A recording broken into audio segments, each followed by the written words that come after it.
Dengan pinjaman online ini memang sudah meresahkan ya. Banyak sekali kantor-kantor ilegal, pinjaman online ilegal.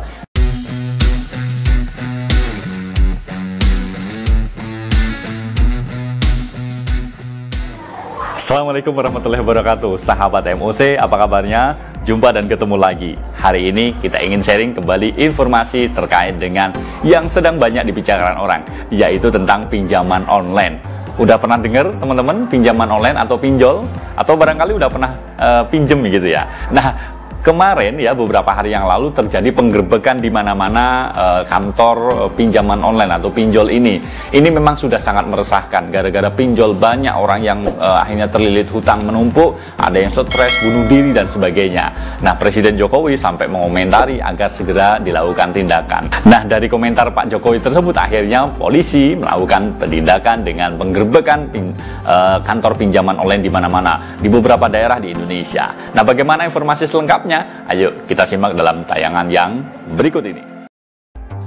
Sahabat MOC, penggerbekan kantor pinjaman online atau yang biasa dikenal dengan sebutan pinjol kini dilakukan di mana-mana. Penggerbekan ini dilakukan setelah Presiden Joko Widodo menyoroti pinjol ilegal yang meresahkan masyarakat. Pernyataan Jokowi itu kemudian ditindaklanjuti oleh Kapolri Jenderal Listio Sigit Prabowo. Jenderal Sigit memerintahkan jajarannya untuk segera bertindak. Kejahatan pinjol ilegal sangat merugikan masyarakat, sehingga diperlukan langkah penanganan khusus, kata Jenderal Sigit.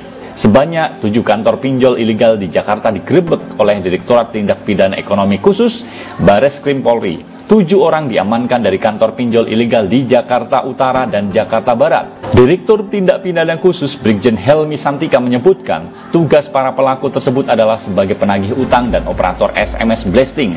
Dalam penggerebekan tersebut ditemukan barang bukti seperti laptop, CPU, hingga ratusan SIM card. Sindikat pinjol ilegal ini merupakan jaringan yang membuat seorang ibu di Wonogiri, Jawa Tengah gantung diri karena terlilit hutang pinjaman online. Sebelumnya di kantor pinjol di Jakarta Barat juga digerebek pada Kamis, 56 orang diamankan. Polisi juga menggerebek PT Indo Techno Nusantara (ITN). Perusahaan tersebut diketahui membidangi jasa penagih utang pinjaman online. Kantor pinjol ilegal di Yogyakarta juga diamankan polisi. Terdapat 83 orang debt collector ditangkap. Penggerbekan dilakukan setelah ada laporan dari seorang korban bernama Teddy Mulyadi di Polda Jawa Barat. Aksi pinjol di mana-mana memang sudah sangat meresahkan. Faktor pendorong maraknya pinjaman online ilegal dilihat dari sisi pelaku.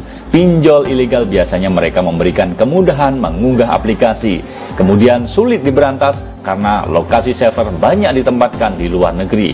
Sementara itu, di sisi masyarakat sebagai korban, tingkat literasi masyarakat masih rendah. Hal itu dibuktikan masyarakat tidak menggunakan pengecekan legalitas, sehingga masyarakat terbatas pemahamannya terhadap pinjaman online. Faktor lainnya yaitu adanya kebutuhan mendesak karena kesulitan keuangan. Yaitu tadi teman-teman semuanya, terkait dengan pinjaman online ini memang sudah meresahkan ya. Kita tadi menyimak betapa banyak sekali kantor-kantor ilegal, pinjaman online ilegal. Sebenarnya kalau yang resmi, pinjaman online secara ilegal dan diawasi oleh otoritas jasa keuangan itu tidak masalah ya. Yang meresahkan adalah yang ilegal yang menggunakan penagihan debt collector sampai mengancam di mana-mana. Ini meresahkan rakyat Indonesia. Nah, harapannya segera dengan ada penertiban penggerbekan pinjaman online ini bisa lebih menenangkan masyarakat Indonesia, terbebas dari pinjol. Ini sudah darurat pinjol.